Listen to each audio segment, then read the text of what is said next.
Oke, halo semuanya.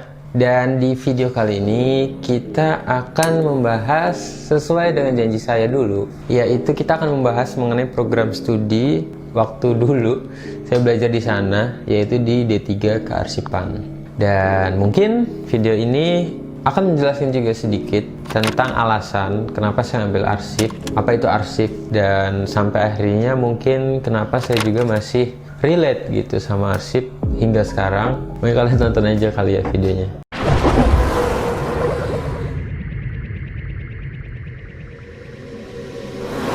Oke, halo semuanya. Mungkin beberapa di antara kalian ada yang baru kenal saya atau ada yang baru lihat video saya. Perkenalkan, saya Sabit dan saya biasanya membahas hal-hal yang berkaitan dengan anak muda dan kepemudaan.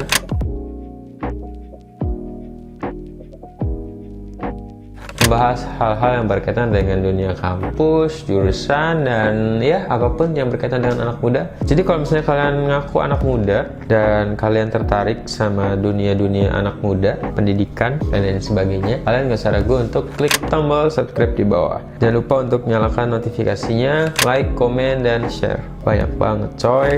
Oke, jadi seperti yang kalian sudah tonton di video sebelumnya, ada beberapa story gitu ya, kenapa akhirnya saya bisa nyasar di UGM padahal dulu pengen banget di UI. Mungkin kalian bisa lihat videonya di sini atau di sini.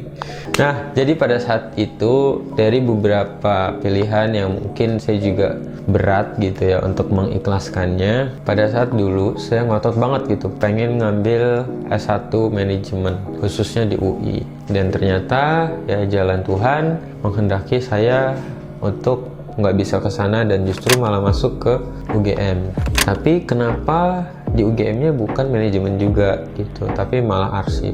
Oke, jadi mengenai latar belakang antara manajemen dan arsip itu sebenarnya ada keterkaitan, dimana kalau mungkin kita tarik secara global, manajemen itu ya lebih luas gitu dibanding dengan arsip. Mungkin di UI nama jurusan arsip ini adalah manajemen informasi dan dokumen, dimana kalau secara namanya mungkin kita tahu gitu jurusan ini yang mempelajari manajemen informasi, pengelolaan informasi, dan juga dokumennya. Tapi yang sangat disayangkan adalah banyak orang yang masih berpikiran kalau arsip itu ya dokumen setumpuk tinggi di pojokan, atau arsip itu ya surat gitu, atau arsip itu ya dokumen gitu dan sebagainya. Dan masih banyak mungkin orang-orang yang beranggapan masih keliru gitu. Sebenarnya di Indonesia sendiri udah punya undang-undangnya, yang sayang banget undang-undangnya itu dari tahun 2009 akhir itu belum ada perubahan sama sekali atau belum ada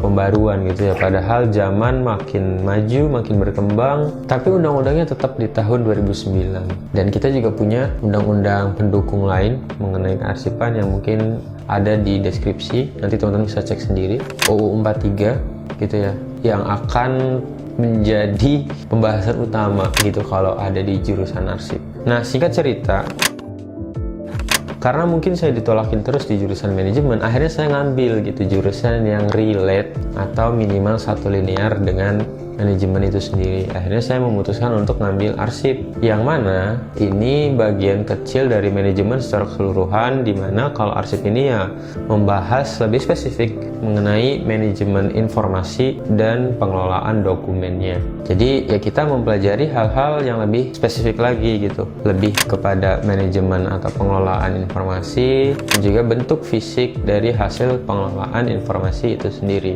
Dari banyaknya mata kuliah yang sudah dipelajarin, akhirnya kita bisa tahu ternyata bentuk arsip itu ada banyak, bukan cuman sekedar dokumen berbentuk kertas ataupun setumpuk surat yang udah menggunung. Kita tahu sebagai anak arsip banyak bentuk arsip yang mungkin kita sebelumnya belum sadarin gitu, seperti arsip elektronik, arsip bentuk audiovisual, foto, video, audio, dan mungkin arsip-arsip bentuk khusus lain seperti gambar teknik, arsitekturan, dan lain sebagainya. Tapi yang mungkin akhirnya saya bersyukur saya ngambil jurusan arsip adalah saya sadarin ketika di semester akhir, dimana banyak yang saya lewatin dan banyak yang saya pelajarin juga. Akhirnya saya menemukan titik gitu, kalau kita hidup ini akan meninggalkan memori. Memori itu nggak bisa disimpan dalam ingatan manusia aja, karena ingatan itu terbatas gitu. Kita nggak bisa nginget semua kejadian, apalagi kalau misalnya kita flashback pada saat masa kecil kita, flashback pada saat kita SD, SMP, itu pikiran kita terbatas gitu. Pikiran kita yang terbatas itu harus dituangkan, harus dipindahkan, harus dialih mediakan ke dalam bentuk yang bisa kita lihat, yang bisa kita rasakan, dan bisa kita kenang kalau misalnya kita butuhkan beberapa tahun kemudian. Akhirnya jadilah foto, jadilah video, jadilah memori-memori lain yang disimpan gitu ya. Dan dari memori-memori itu kita bisa ngenang, kita bisa mengingat kembali kejadian di masa itu. Mungkin kita kalau tanpa video, tanpa foto, tanpa memori yang berbentuk, kita nggak akan bisa ingat apa yang terjadi pada saat Desember tahun 2006 misal, dimana pada saat itu lagi ada tsunami.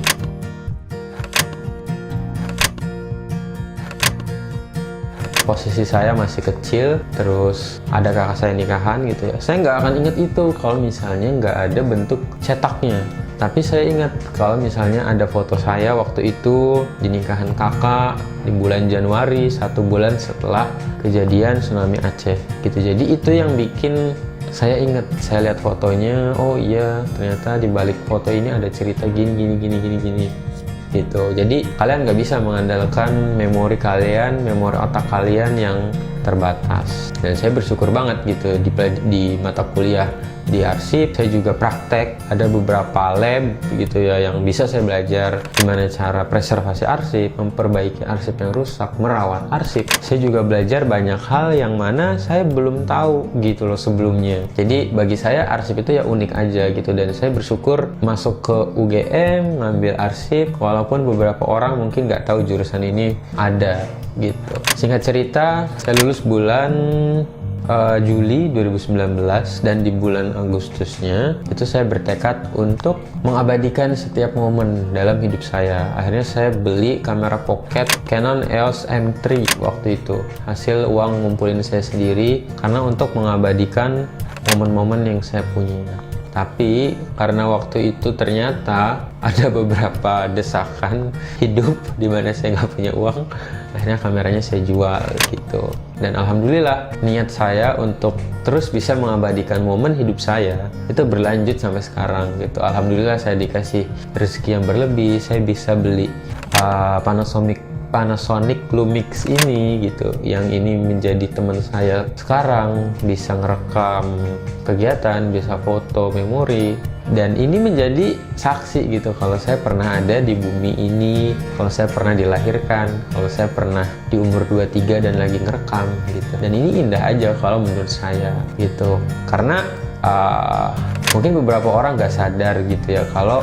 apa yang udah kita lewatin tuh sebenarnya berharga kalau misalnya ada bentuknya. Kayak misalnya saya mengenang di umur 21 tahun saya itu saya lagi ngapain sih, ngapain aja di umur 21 itu misal. Saya nggak akan tahu full kalau misalnya nggak ada bekas-bekas jejaknya yang berbentuk gitu. Saya tahu kalau misalnya di umur 21 saya lagi ngapain ya kalau saya ada fotonya, ada videonya. Dan saya bersyukur banget di kondisi saya yang sekarang, saya mengerti tentang pentingnya informasi, pentingnya memori, pentingnya meninggalkan jejak.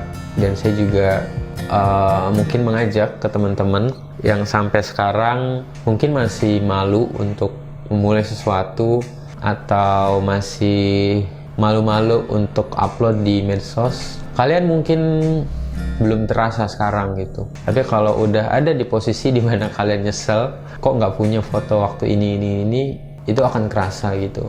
Kayak saya nggak punya foto pas bayi gitu, jadi saya nggak tahu muka saya pas bayi itu kayak gimana atau lucunya kayak gimana, dimana orang-orang tuh bisa menikmatin gitu kalau misalnya mereka punya foto dari orang tua mereka. Cuman sayangnya ya saya nggak punya. Saya nggak tahu muka saya waktu TK kayak gimana. Yang saya tahu ya cuman foto formal yang ada di rapot pas di TK gitu. Dan itu satu-satunya foto. Ada lagi foto pas saya kelas 1 lagi naik di patung jerapah berdua sama kakak saya, dan itu cuman sedikit foto yang saya punya pada saat saya masih kecil gitu. Jadi saya nggak punya foto dan memori apa-apa lagi ketika saya kecil. Saya melewati apa, saya lagi ngapain, saya nggak tahu. Saya juga mengajak kepada teman-teman saya yang mungkin sudah menikah, sudah punya anak, atau mungkin yang belum menikah pun ya nggak apa-apa gitu ya. Jadi ya kalian bebas untuk berekspresi, kalian boleh foto apapun itu, kalian boleh mengenang masa-masa yang mungkin kalian pengen kenang di suatu hari nanti. Jadi bagi kalian yang pengen foto-foto, video-video, ya foto-foto dan video-video sebanyak-banyaknya aja gitu. Karena kalian nggak tahu dengan foto atau video itu akan menjadi kenangan di masa lalu gitu.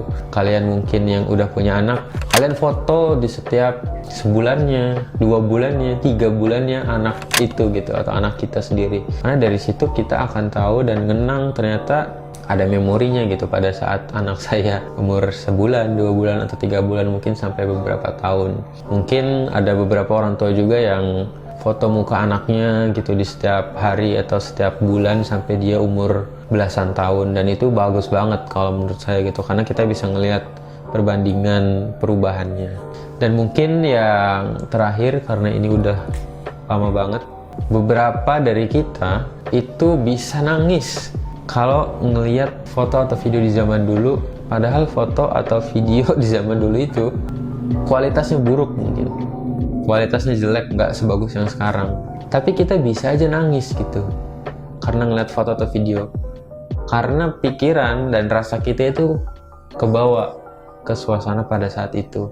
Jadi itulah ajaibnya arsip yang mungkin selama ini kita nggak tahu. Kita bisa nangis, kita bisa ngerasain hanya dengan melihat foto atau video. Dan mungkin saya pun akan nangis pada saat saya tua dan ngelihat saya muda kayak gini. Itu aja untuk video kali ini. Terima kasih sudah menonton video ini sampai habis. Bye bye.